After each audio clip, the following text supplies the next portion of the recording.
नमस्कार. नुकताच जागतिक पुस्तक दिन साजरा झाला. उशिरानं का होईना आपण सर्वांना जागतिक पुस्तक दिनाच्या हार्दिक हार्दिक शुभेच्छा. या निमित्तानं एक कविता आहे. कवितेचं नाव आहे पुस्तकं.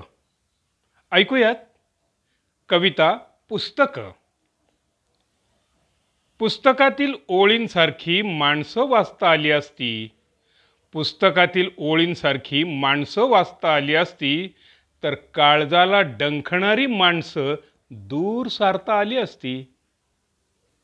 आतून विखारलेली माणसं प्रस्तावनेतच कळाली असती. आतून विखारलेली माणसं प्रस्तावनेतच कळाली असती. मग त्यांची पुढची पानं आपण मुळीच चाळली नसती. पण पुस्तकातील ओळीसारखी माणसं वाचता येत नाहीत. पण पुस्तकातील ओळीसारखी माणसं वाचता येत नाहीत म्हणून अस्सल माणसंसुद्धा काळजात वेचता येत नाहीत. पुस्तकं राखतात आशयाशी इमान, ती माणसासारखी नसतात. पुस्तकं राखतात आशयाशी इमान, ती माणसासारखी नसतात.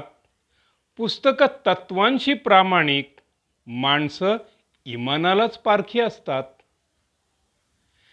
माणसं लिहितात पुस्तकं, पुस्तकं माणसं घडवतात. माणसं लिहितात पुस्तकं, पुस्तकं माणसं घडवतात. पुस्तकं त्यांनाही कवटाळतात छातीशी ज्यांना माणसं पायदळी तुडवतात. पुस्तकं तशी न्यायी असतात. ती माणसासारखं दुजाभावाने मापत नाही.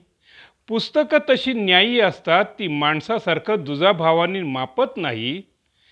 त्यांना उशाशी घेऊन झोपलं तरी ती केसानं गळा कापत नाहीत. पुस्तकांनाही खेद वाटतो, माणसं शब्दांना जागत नाहीत.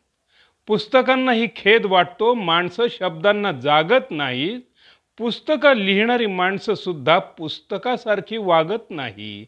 पुस्तकं लिहिणारी माणसंसुद्धा पुस्तकासारखी वागत नाही. धन्यवाद.